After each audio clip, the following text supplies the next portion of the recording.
Muy buenos días, mi nombre es Viviana Marcela Hernández, soy estudiante del programa SISBA de la Universidad del Quindío. Me encuentro en sexto semestre en el grupo 3. En esta ocasión estamos viendo la asignatura Organización y Descripción de Archivos. Estamos viendo la unidad 4, el cual nos habla de los instrumentos para la descripción documental. Tenemos una serie de preguntas y pues hoy venimos a hablar de este tema. ¿Qué es la descripción archivística? La descripción archivística se ha basado siempre en la imposibilidad de que el usuario del archivo pueda examinar físicamente todos los documentos custodiados al mismo, hasta encontrar aquellos que sean de su interés, ya sea por su naturaleza. No es posible el libre acceso a los fondos archivísticos, y la diferencia que ocurre en otras, como en otros temas, es por lo menos en las bibliotecas. Por ello siempre ha sido necesario crear representaciones o descripciones de esas entidades archivísticas, es decir, crear sustitutos en que se registra la información sobre sus atributos y sus relaciones. La descripción es un medio utilizado por el archivista o el archivero para obtener la información contenida en los documentos y poderla ofrecer a los interesados, al público.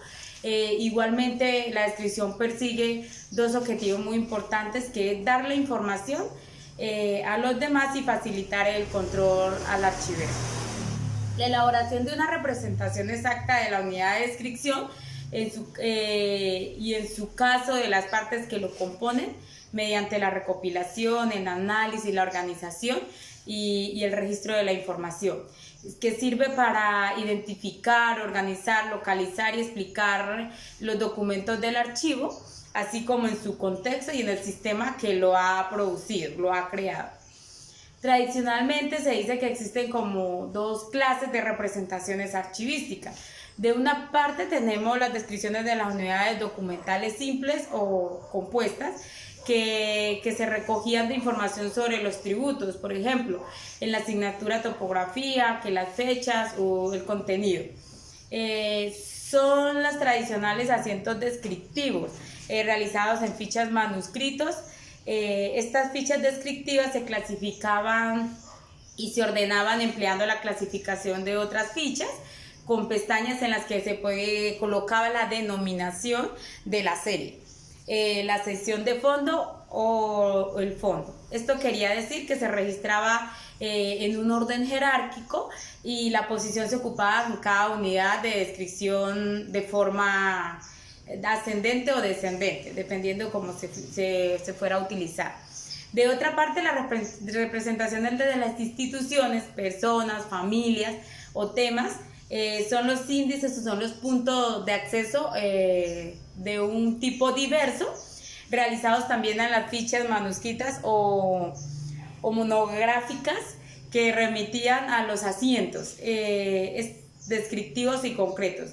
A través de ellos se consignaba fundamentalmente la relación que había entre la materia, entre las entidades y las unidades documentales simples o compuestas. Una de las finalidades, o tiene varias finalidades importantes, que garantizaban la elaboración y descripción de coherentes, pertinentes y fiables. Compartir datos de autoridad, hacer posible la integración de las descripciones procedentes de distintos lugares en un sistema unificado de información. Bueno, el marco normativo de la descripción archivística está NTC 4095, que es la norma general de descripción archivística. Estamos hablando también del acuerdo 05 del 2013, que establece los criterios básicos para la clasificación, ordenación y descripción de los archivos de las entidades públicas y privadas. Y por último, la ley 594 del 2000, que habla de la Ley General de Archivos. Entonces, la otra pregunta que tenemos es: ¿qué es el inventario documental y qué elementos los constituye? El inventario documental es un instrumento de recuperación de información que describe de forma exacta y precisa las series o los asuntos de un fondo documental. Se realiza en formato único inventario documental. La normatividad sobre transparencia lo denomina inventario de activos.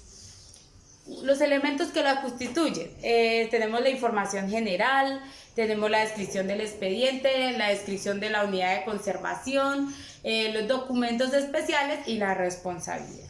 En la responsabilidad tenemos elaborado y entregado por. En los documentos especiales tenemos soportes de conservación, el tipo de documento especial, documentos iconográficos, documentos audiovisuales y los documentos sonoros. En la descripción de la unidad de conservación tenemos lo que es la caja, la carpeta, el correlativo y el número de folios. Dentro de la descripción del expediente tenemos lo que es la serie, la subserie, el nombre del expediente, la fecha inicial, la fecha final y en la información general tenemos lo que es la entidad productora, tenemos lo que es la unidad administrativa, la oficina productora, el objeto y el registro de la entrada del documento. Bueno, ¿qué es el Banter? Le hablamos de Banter, que es el banco terminológico, es el instrumento archivístico elaborado para el Archivo General, por el Archivo General de la Nación, el cual estandariza la denominación de las series y las subseries documentales producidas por razón de las funciones administrativas transversales a la función pública. Además, constituye en una herramienta que facilita el proceso y la valoración de los documentos, elaboración de las tablas de retención documental y los tiempos mínimos de retención documental y en una propuesta ya para su disposición final. Se utiliza, ¿o para qué nos sirve? Nos sirve como referente de términos y conceptos de referencia consolidados mediante un proceso investigativo para mejorar el acceso a la información. De esta forma es posible entender que las series documentales que se encuentran en el instrumento archivístico denominado cuadro de clasificación documental. A través de la experiencia que uno va teniendo a medida que va como conociendo o empapelándose de la información, pienso que nos ayuda no solamente a una entidad para que exista una unificación de términos, sino que genera una estandarización a nivel nacional, teniendo en cuenta una serie documentales y subseries documentales comunes que pueden contribuir a la estandarización de las actividades en tiempo de retención documental y los procedimientos que se lleven en cada institución. Para nuestra otra pregunta, una de esta herramienta, el Banter, ha adelantado 60 términos correspondientes a las dependencias, por lo menos a la gestión financiera tiene 10 series y 17 subseries, en la gestión humana tiene 7 series y 10 subseries, y en la gestión documental tiene 6 series y 18 subseries. El Banco Terminológico de Series y Subseries Documentales fueron concebidos como una herramienta de estandarización para la armonización de la terminología de las series y las subseries, que se ven reflejadas en un cuadro de clasificación documental. En este sentido, se considera que el Banter brinda una fuente eficaz de consulta para lograr una comunicación afectiva entre quienes la planifican, la administran, la tramitan, la custodian y la preservan la información del instituto o de la entidad que lo tiene. La normativa del Banter está en el decreto 2609 del 2012, en el artículo 8, literal I. Dice que por la cual se reglamenta el título 5 de la ley 594 del 2000, parcialmente en el artículo 58 y 59 de la ley 1437 del 2011. Y se dictan las disposiciones en materia de gestión documental para todas las entidades del Estado. Los documentos públicos que son generados por las instituciones en ejercicio de sus funciones, que estas a su vez pueden ser consultados por cualquier ciudadano de acuerdo a las normas establecidas. Estos documentos confidenciales son aquellos generados en la institución, igualmente en el ejercicio de sus funciones. Su acceso es de uso solamente interno para los colaboradores de la entidad, que son de carácter reservado y expresamente son sometidos al ejercicio de las funciones como tal de cada dependencia.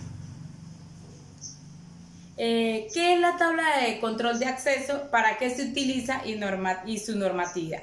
Se define como un instrumento de forma de identificación de los derechos de acceso y de régimen de restricción aplicables a los documentos. Es una herramienta que necesita para las organizaciones de cualquier tamaño, bajo cualquier dominio jerárquico.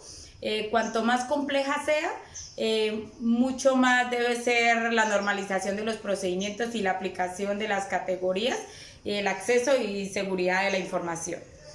¿Para qué se utiliza? Se utiliza para conservar la confidencialidad, la integridad y la disponibilidad de los activos de la información de las entidades del Estado, que puedan así garantizar su buen uso y la privacidad de los mismos.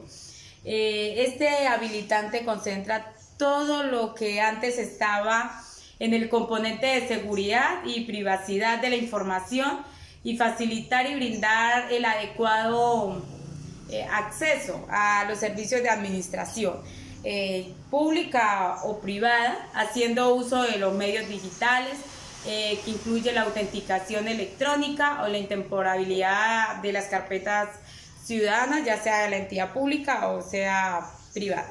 Sirve para la entidad que pueda identificar los niveles de riesgo sobre el manejo de la información, sobre el acceso y la mitigación de los mismos y del impacto que pueda generar. Implementar controles adecuados de protección de la información y la identificación de los posibles problemas que pueda tener de seguridad.